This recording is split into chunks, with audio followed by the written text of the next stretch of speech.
नमस्कार, हरियाणा न्यूज देख रहे हैं आप। मैं हूं आपके साथ केशव कुमार और स्वागत है आपका हमारे इस खास कार्यक्रम हरियाणा डायरी में। एनडीए की राष्ट्रपति पद की उम्मीदवार द्रौपदी मुर्मू उन्होंने अपना नामांकन आज दाखिल कर दिया। इस दौरान हरियाणा प्रदेश के मुख्यमंत्री मनोहर लाल भी दिल्ली पहुंचे और नामांकन की प्रक्रिया में शामिल हुए। वहीं हरियाणा और हिमाचल प्रदेश के सांसदों और विधायकों की बैठक की अध्यक्षता करने के बाद सीएम मनोहर लाल द्रौपदी मुर्मू की जीत को लेकर पूरी तरह से आश्वस्त भी नजर आए। रिपोर्ट आप देखिए।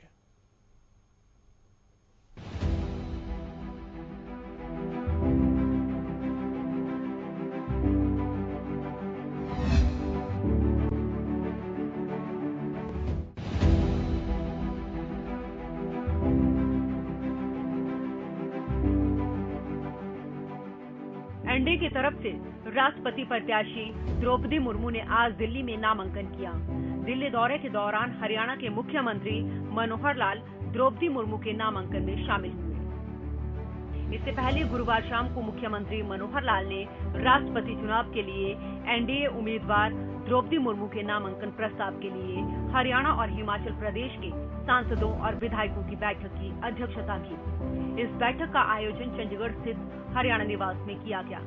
बैठक के बाद सीएम मनोहर लाल एनडीए प्रत्याशी द्रौपदी मुर्मू की जीत को लेकर आश्वस्त दिखे। मुख्यमंत्री ने कहा कि राष्ट्रपति चुनाव में राज्यों के विधायकों और राज्यसभा और लोकसभा सांसदों की वोट वैल्यू होती है। वोट वैल्यू के गणित के हिसाब से एनडीए गठबंधन सबसे आगे है। एनडीए के पास पर्याप्त वोट वैल्यू है, इसलिए एनडीए प्रत्याशी द्रौपदी मुर्मू की जीत लगभग तय है। उन्होंने कहा कि यूपीए के विधायकों और सांसदों के वोट के बिना भी द्रौपदी मुर्मू राष्ट्रपति चुनाव जीत सकती हैं।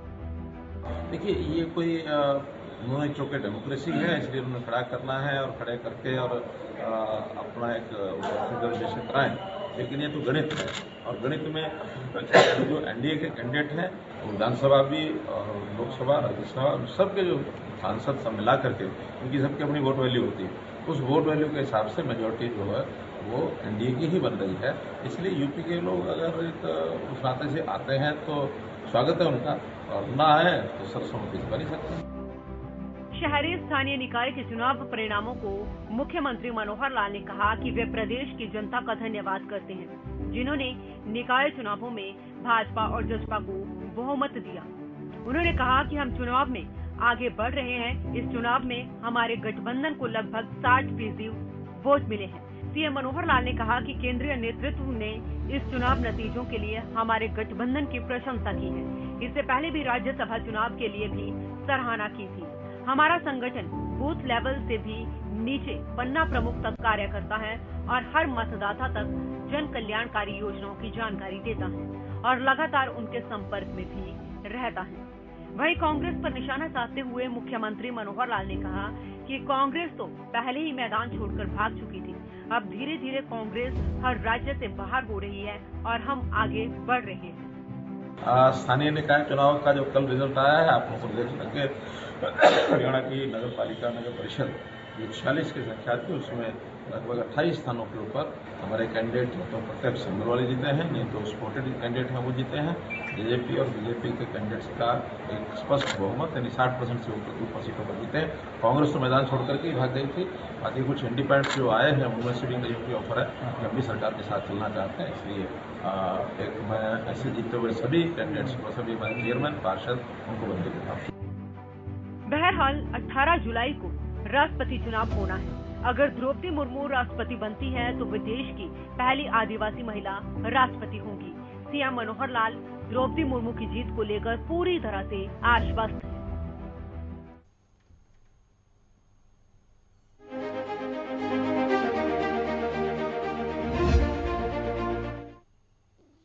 और स्थानीय निकाय चुनाव में भाजपा जसपा ने शानदार प्रदर्शन करते हुए आधे से ज्यादा सीटों पर कब्जा कर लिया है। तो इस दमदार जीत के बाद सभी नवनिर्वाचित चेयरपर्सन्स ने संत कबीर कुटीर में मुख्यमंत्री से मुलाकात की है। यह मुख्यमंत्री का आवास है और सभी चेयरमैनों को जीत की बधाई भी मुख्यमंत्री के द्वारा दी गई है। देखिए रिपोर्ट आप।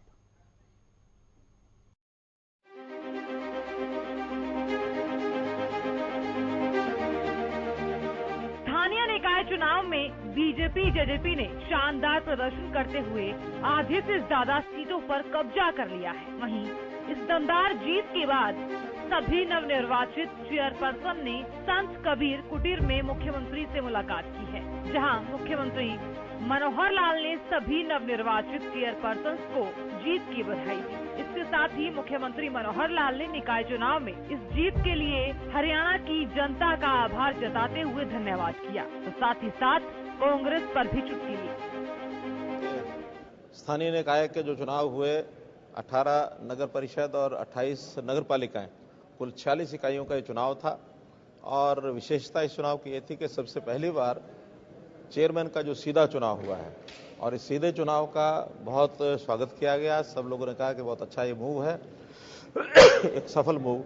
और उसमें जब रिजल्ट आए हैं तो ये मान कर चलें कि हमारे भारतीय जनता पार्टी और जेजेपी सब मिला करके और हमारी एक अच्छी मेजॉरिटी, मैं समझता हूं कि सब मिला के 28 यानी मोर देन 60% ये रिजल्ट हमारे पक्ष में आया है। कांग्रेस तो मैदान छोड़ के ही भाग गई है और उनको तो कहीं ना भरोसा था कि भी हम कोई जीत पाएंगे, और इसलिए सिंबल दे करके उन्होंने अपने आप को कोशिश की है बचाने के, लेकिन बच नहीं सकते क्योंकि उन्होंने कुछ इंडिपेंडेंट्स को सपोर्ट किया था। कोई भी कांग्रेस के द्वारा या उनके किसी नेता के द्वारा सपोर्टेड कोई कैंडिडेट जीत नहीं पाया। और एक अच्छे रिजल्ट के नाते से मैं हरियाणा की जनता को भी बधाई देता हूं, उनका धन्यवाद करता हूं, और जो जीत करके आए हैं, चाहे चेयरमैन हैं चाहे पार्षद हैं, उन सबको भी बहुत। संत कबीर कुटीर में सभी नवनिर्वाचित चेयरपर्सन से मुलाकात के दौरान मुख्यमंत्री मनोहर लाल ने पार्षदों, विधायकों और संगठन के लोगों से परामर्श करके विकास कार्यों को आगे बढ़ाने के टिप्स भी दिए। इस मुलाकात के दौरान मुख्यमंत्री ने ये भी बताया कि जल्द ही चंडीगढ़ में सीएम आवास पर ऐसी व्यवस्था बनाई जाएगी जिससे नगर निकायों के प्रतिनिधि अपनी समस्या को लेकर मार्गदर्शन ले सकेंगे। इसके साथ ही मुख्यमंत्री ने हर साल अपना बजट बनाने की भी बात कही। हरियाणा में पहली बार नगर निकाय के चेयरपर्सन का सीधा जनता द्वारा चयन किया गया है। ऐसे में वो पार्षदों से तालमेल बनाकर पिछड़े क्षेत्रों का प्राथमिकता के आधार पर विकास करें, जनता की अपेक्षाओं पर खरा उतरने का प्रयास करें। सभी नवनिर्वाचित चेयरपर्सन से मुलाकात के दौरान मुख्यमंत्री मनोहर लाल ने सभी प्रतिनिधियों को पूरी ईमानदारी और पारदर्शिता से काम करने का आह्वान किया। मुख्यमंत्री मनोहर लाल ने नवनिर्वाचित चेयरपर्सन और संगठन के पदाधिकारियों को विचारधारा के अनुसार अन्य लोगों को भी साथ जोड़ने की बात कही। उन्होंने कहा है कि साल 2014 से लगातार पार्टी का ग्राफ बढ़ रहा है, इस गति को आगे भी बनाए रखना है। जनता की उम्मीदों पर लगातार खरा उतरने का काम करना है, जनता का विश्वास जीतने का काम करना है। हमारा जो संगठन है वो बहुत नीचे तक, रूट लेवल तक, यानी पहले तो हम बूथ लेवल तक खड़ा करते थे, अब बूथ से भी आगे, उसके आगे पन्ना प्रमुख तक की इकाई हमने बनाई हुई है। और एक एक वोटर को संपर्क करना, एक एक परिवार को संपर्क करना, ये हमारे संगठन का एक मूल मंत्र है जो हरियाणा में भी है, सारे देश भर में भी है। और इस आधार पर ही हम लगातार पिछले कई वर्षों से हर चुनाव प्राय अच्छी मेजोरिटी से जीत करके आ रहे हैं, चाहे स्थानीय निकाय के चुनाव हों, चाहे विधानसभा के हों, चाहे लोकसभा के हों।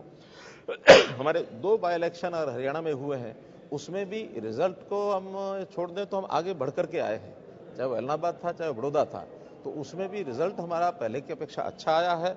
और इस नाते से आगे की भी जो भी चुनाव होता है उसकी सफलता मिलती है, उसकी आगे के चुनाव पर उसका प्रभाव पड़ता है।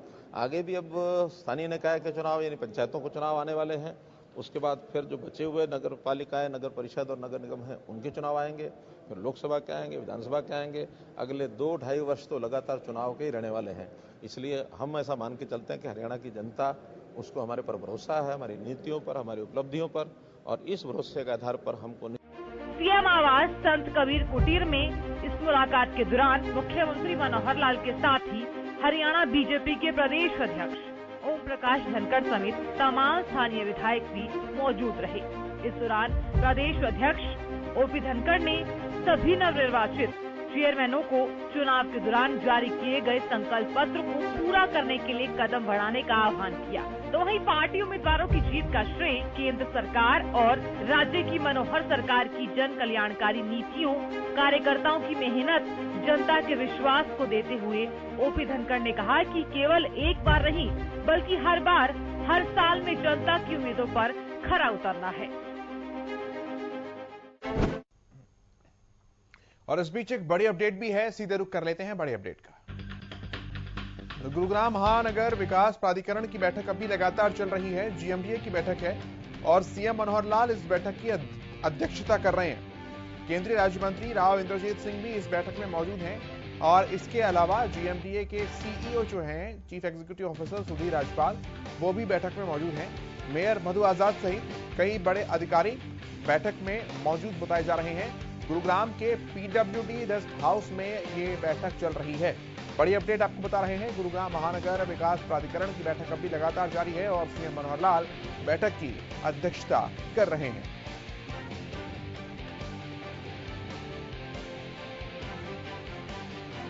आपको बताएं, तमाम विकास परियोजनाओं को लेकर यह बैठक रखी जा रही है, जिसमें जीएमडीए के सीईओ वो भी मौजूद हैं और सबके साथ चर्चाएं की जा रही है, डिस्कशन किया जा रहा है विकास कार्यों को आगे बढ़ाने के लिए, उन्हें और ज्यादा गति देने के लिए। गुरुग्राम से मेयर मधु आजाद वो भी मौजूद हैं। केंद्रीय राज्य मंत्री राव इंद्रजीत सिंह भी मौजूद बताए जा रहे हैं और मुख्यमंत्री मनोहर लाल की अध्यक्षता में यह बैठक चल रही है।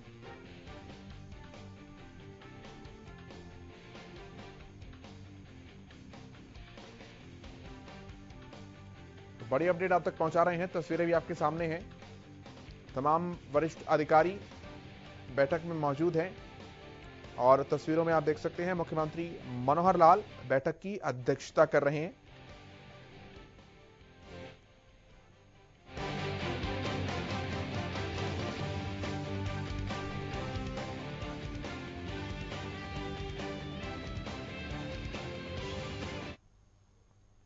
चलिए आगे बढ़ते हैं।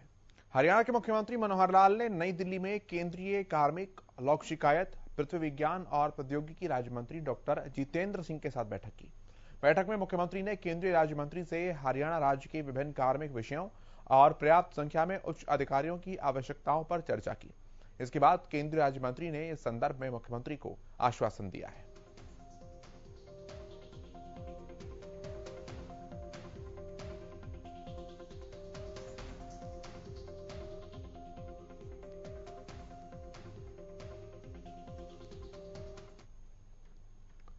ये तस्वीरें भी हम आपको दिखा रहे हैं, जिसमें केंद्रीय राज्य मंत्री जितेंद्र सिंह से मुख्यमंत्री मनोहर लाल विभिन्न विषयों पर बातचीत करते हुए देखे जा सकते हैं।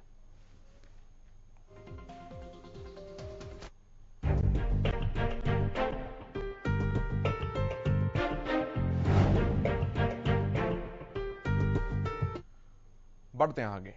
हरियाणा के सीएम मनोहर लाल शुरू से ही भ्रष्टाचार के खिलाफ सख्त रवैया अपनाए हुए हैं और प्रदेश में भ्रष्टाचार पर लगाम लगाने के लिए समय समय पर वो कदम भी उठाते रहते हैं। अब फरीदाबाद के नगर निगम में हुए 200 करोड़ के घोटाले में मुख्यमंत्री मनोहर लाल के आदेश के बाद विजिलेंस टीम को बड़ी सफलता हाथ लगी। ये रिपोर्ट आपको समझाएगी पूरा वाकया।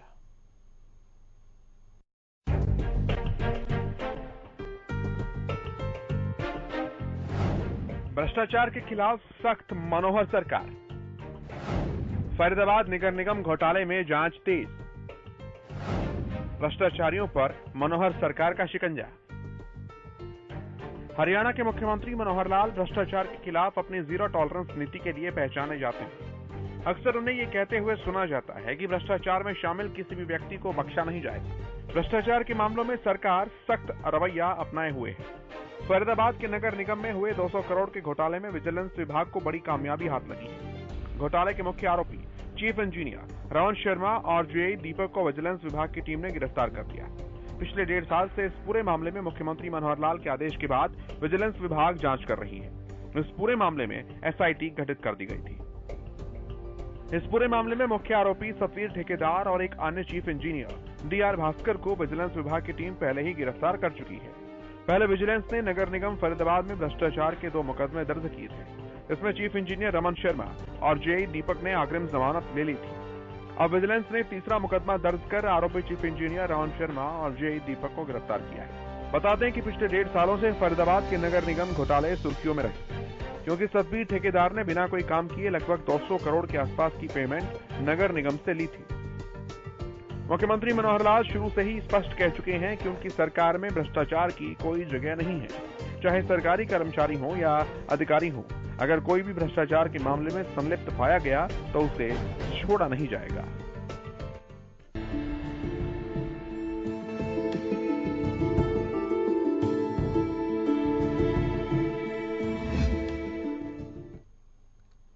और हरियाणा के कृषि मंत्री जेपी दलाल ने क्लस्टर आधारित व्यावसायिक संगठन और किसान उत्पादक संगठनों के साथ एक समीक्षा बैठक की अध्यक्षता की। इस दौरान उन्होंने बैठक में मौजूद सीबीबीओ और एफपीओ के प्रतिनिधियों से एफपीओ के माध्यम से किसान की आमदनी बढ़ाने की बात की। साथ ही उन्होंने सीएम मनोहर लाल की तरफ से किसानों के लिए बनाई गई योजनाओं का जिक्र भी किया। रिपोर्ट आपको समझाएगी।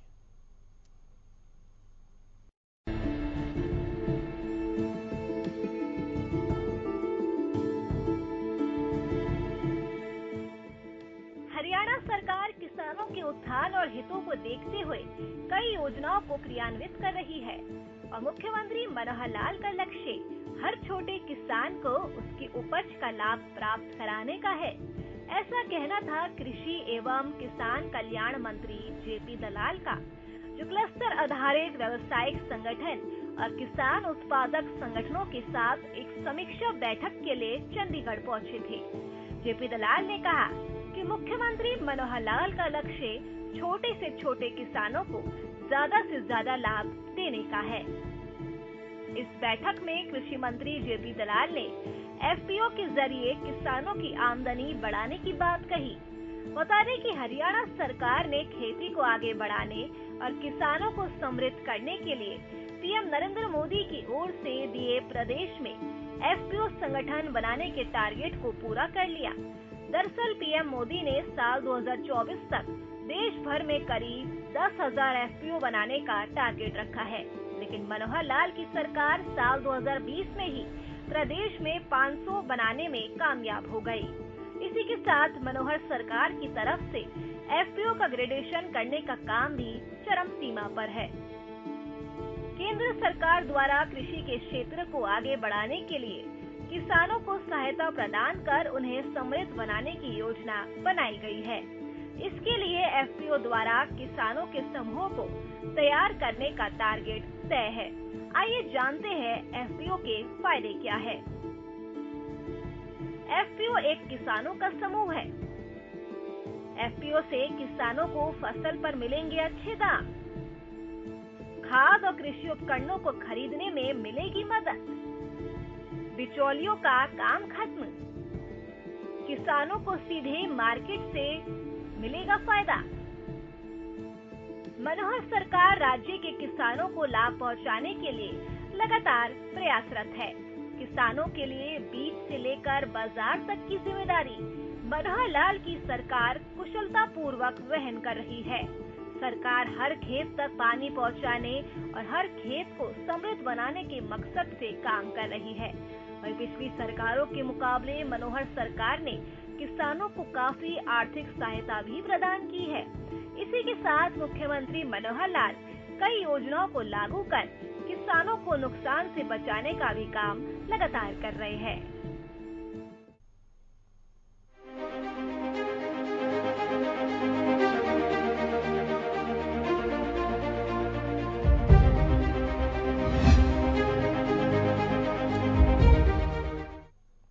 और अब जल्द ही हरियाणा में केंद्र सरकार की तरफ से अधिसूचित वाहन स्क्रैप नीति लागू होगी। इस नीति का प्रारूप तैयार कर लिया गया है। वाहन स्क्रैपेज नीति का उद्देश्य आजकल सड़कों पर चलने वाले अनफिट और पुराने वाहन, उनकी आबादी को कम करना है, जो कि प्रदूषण का बहुत मुख्य कारण बनते हैं। देखिए आप रिपोर्ट।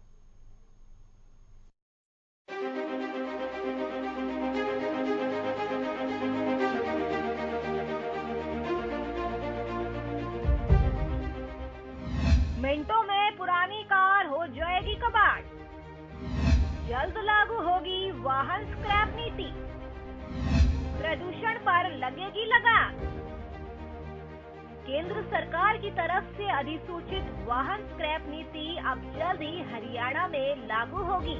इस नीति की तर्ज पर परिवहन विभाग हरियाणा ने नीति का प्रारूप भी तैयार कर लिया है, जिसका 10 दिनों में संबंधित विभागों की तरफ से अध्ययन कर मुख्य सचिव को रिपोर्ट सौंप दी जाएगी। हरियाणा के मुख्य सचिव संजीव कौशल ने चंडीगढ़ में वाहन स्क्रैप नीति को हरियाणा में लागू करने के संबंध में समीक्षा बैठक की। इस अवसर पर उन्होंने कहा कि इस नीति के माध्यम से राज्य में इस क्षेत्र में व्यापार को बढ़ावा देने की परिकल्पना की गई है। इसलिए नीति को जल्द ही अंतिम रूप दे दिया जाए और प्रदेश में सभी आवश्यक व्यवस्थाएं भी की जाए। वाहन स्क्रैप नीति का मकसद प्रदूषण फैलाने वाले वाहनों पर रोक लगाना, खराब गुणवत्ता वाले वाहनों को हटाना, पुराने वाहनों की आबादी को कम करना। केंद्रीय सड़क परिवहन एवं राजमार्ग मंत्री नितिन गडकरी ने नूंह जिले के फतेहपुर गांव में नई पंजीकृत वाहन स्क्रैपिंग सुविधा का उद्घाटन किया। ये देश का पहला ऐसा प्लांट है जो आधुनिक तकनीक का उपयोग कर वाहनों से अधिकतम संख्या में घटकों को उबारने और दोबारा उपयोग करने के लिए तैयार करता है। बैठक में बताया गया कि पंजीकरण अवधि के अंत में वाहनों को फिटनेस परीक्षण से गुजरना पड़ता है, जहां वाणिज्यिक वाहनों को 10 वर्षों के बाद अनिवार्य परीक्षण की आवश्यकता होती है, जबकि यात्री वाहनों के लिए इसे 15 साल निर्धारित किया गया है। वाहनों की सुविधा के लिए ही व्हीकल स्क्रैपिंग नीति को जल्द लागू किया जाएगा। राष्ट्रीय वाहन परिमार्जन नीति पिछले साल अगस्त में शुरू की गई थी और इसका उद्देश्य अनुपयुक्त और प्रदूषणकारी वाहनों को चरणबद्ध तरीके से समाप्त करना और एक बेहतर अर्थव्यवस्था को बढ़ावा देना है, जिसके लिए मनोहर सरकार लगातार प्रयासरत है।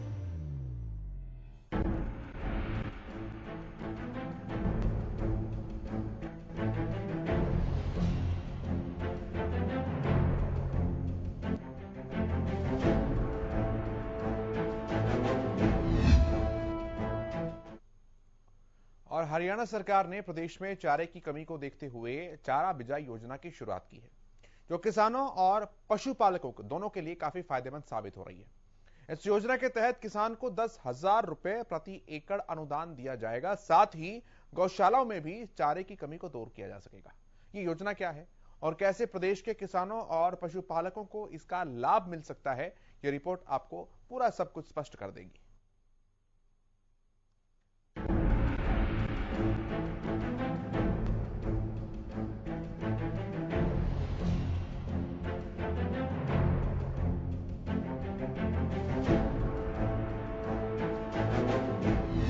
हरियाणा सरकार की अनोखी पहल, गौशालाओं में चारे की किल्लत होगी दूर, किसानों को होगा आर्थिक लाभ। प्रदेश के किसानों के लिए मनोहर सरकार समय समय पर योजनाएं चलाती है, जिससे कि उनकी आर्थिक और सामाजिक स्थिति में सुधार हो सके। हरियाणा सरकार ने प्रदेश में चारे की कमी को देखते हुए एक योजना लागू की है। इस योजना का नाम है चारा बिजाई योजना। इस योजना के तहत किसान को 10,000 रुपए प्रति एकड़ अनुदान दिया जाएगा। किसान को योजना का लाभ लेने के लिए अपने हरे चारे को गौशाला में बेचना होगा। चारा का तय भाव के अनुसार दाम अलग से मिलेगा और सरकार की तरफ से प्रति एकड़ 10,000 रुपए अनुदान भी दिया जाएगा। एक किसान अधिकतम 10 एकड़ तक लाभ ले सकेगा।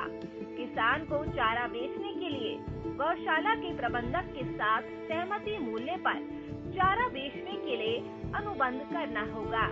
सरकार ने ये स्कीम गौशाला में चारे की किल्लत को देखते हुए चलाई है।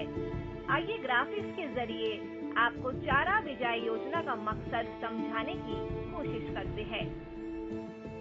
चारा बिजाई योजना का मकसद किसानों को आर्थिक मदद देना, किसानों को सशक्त बनाना, पशुपालकों को चारे के लिए भटकना नहीं पड़ेगा, किसानों और पशुपालकों को आत्मनिर्भर बनाना। यानी कि जो किसान गौशाला के आसपास में चारा उगाएगा, उन्हें 10,000 रुपए प्रति एकड़ का अनुदान दिया जाएगा और अधिकतम लाभ की सीमा 1 लाख रुपए है। लाभ प्राप्त करने के लिए किसानों को मेरी फसल मेरा ब्यौरा पोर्टल पर अपना पंजीकरण करवाना होगा।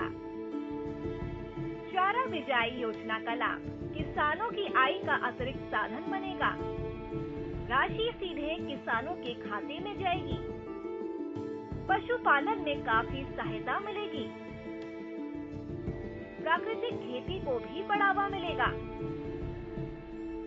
किसान चारे की बुआई के लिए प्रयास करेंगे। प्रदेश के किसानों और पशुपालकों में भी चारा बिजाई योजना को लेकर खुशी की लहर है और वो मनोहर सरकार का आभार जताते हुए थक नहीं रहे हैं। आइए अब आपको किसानों और पशुपालकों की जुबानी सुनवाते हैं। चारा बिजाई योजना उनके लिए कैसे और क्यों लाभदायक सिद्ध हो रही है। माननीय मुख्यमंत्री जी ने बहुत ही बढ़िया स्कीम चलाई है। किसानों के हित को देखते हुए अपने CHC केंद्र में जाए और अपना मेरी फसल मेरा ब्यौरा पर अपना रजिस्ट्रेशन करवाया। मैंने 1 किला ज्वार का 2 किला ज्वार का बोया। सरकार 10,000 रुपये खाते में डालेगी और गौशाला वाले आपके पास आएंगे। जो रेट होगा मिनिमम देख कर जो भी है 200 रेट है 150 का होगा 100 का होगा। यानी कि इस स्कीम से किसानों को डबल फायदा होगा। ज्वार बोने से गौशाला वाले पैसे देंगे, सरकार भी 10,000 रुपये देगी। आपका जो फसल का टाइम है 2-2.5 महीने में खेत खाली हो जाएगा, अगली फसल भी आप जल्दी कर सकें। ये किसानों के लिए बहुत बढ़िया स्कीम चलाई सरकार ने। तो आप कितनी एकड़ जमीन का करवाने जा रहे हैं? देखिए मैं 2 या 3 एकड़ का रजिस्ट्रेशन करवाऊंगा और माननीय मुख्यमंत्री जी का मैं धन्यवाद करता हूँ। ऐसी स्कीम किसानों के लिए आए, बहुत बहुत धन्यवाद होगा। किसानों का भी भला होगा, गौशाला भी अच्छे से चलेगी, गाँव के लिए चारा बढ़िया होगा, भूखमरी के उस पर कगार ने पहले लाए, ये पुण्य काम भी होगा।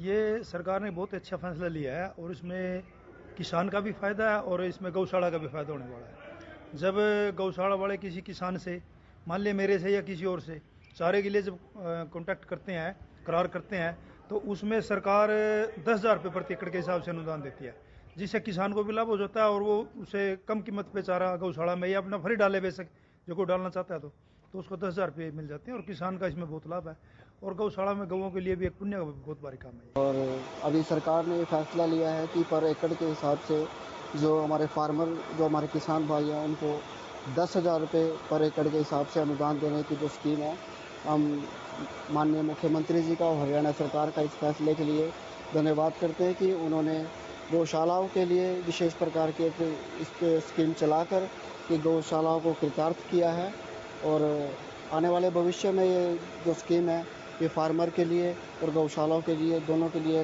कारगर सिद्ध होगी और हम इस फैसले का स्वागत करते हैं। देखिए, मुख्यमंत्री मनोहर लाल खट्टर हरियाणा की ओर से आए दिन किसानों के लिए कई ऐसी स्कीमें निकाली जा रही हैं जिससे किसानों को बहुत लाभ प्राप्त होता है। ऐसे ही एक स्कीम मुख्यमंत्री मनोहर लाल खट्टर जी ने निकाली है कि अपनी गौशाला के आसपास चारा उगाने के लिए 10,000 से लेके 1 लाख रुपए तक का लाभ किसानों को दिया जा रहा है। इसके लिए मेरी फसल मेरा ब्यूरो पे जाके आवेदन करना पड़ेगा।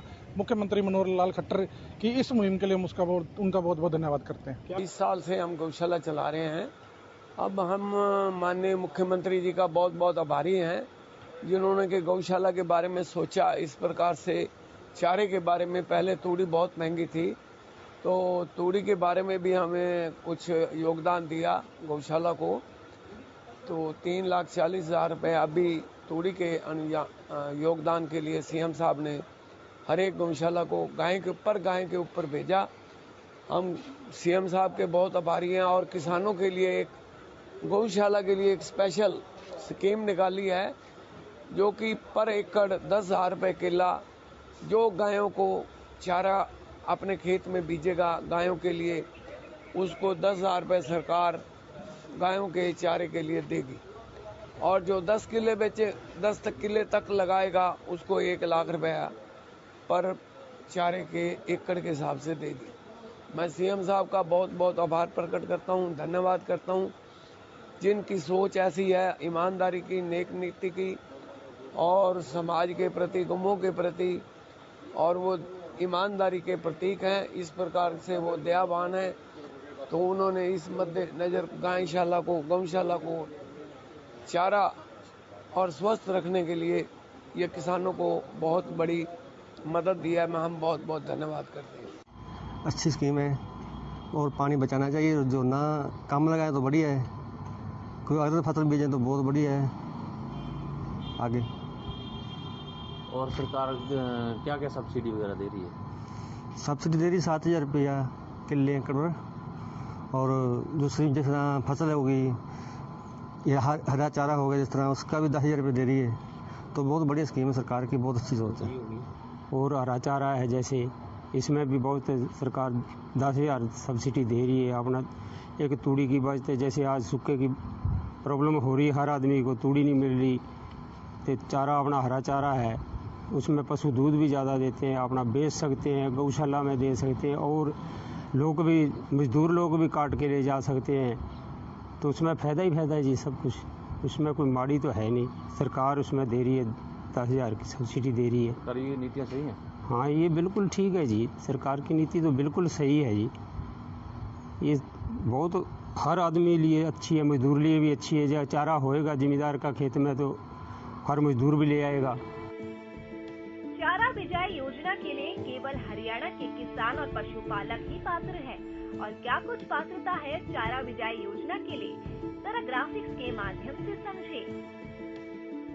चारा बिजाई योजना के लिए पात्रता। योजना के पात्र सिर्फ हरियाणा के किसान और पशुपालक। योजना के पात्र सिर्फ वही किसान जो पशुपालकों की गौशालाओं के लिए चारा उपलब्ध करवाएंगे। पात्र किसानों के पास आधार कार्ड, बैंक खाता और अन्य दस्तावेज होना जरूरी। पात्र किसानों के पास चारा उगाने के लिए कम से कम 10 एकड़ भूमि होनी अनिवार्य है। चारा बिजाई योजना से एक बात अच्छी होगी कि 100 पशुओं को भरपेट चारा मिलेगा। इसके साथ ही किसानों को कुछ धनराशि भी मिल जाएगी जो उनके मुश्किल वक्त में काम आएगी। मनोहर सरकार की पूरी कोशिश है कि ज्यादा से ज्यादा किसानों और पशुपालकों को इस योजना से जोड़ा जा सके, क्योंकि जब तक है प्रदेश में मनोहर सरकार, तब तक प्रदेश का किसान है खुशहाल। और हरियाणा डायरी में आज इतना ही। आप देखते रहिए हरियाणा न्यूज।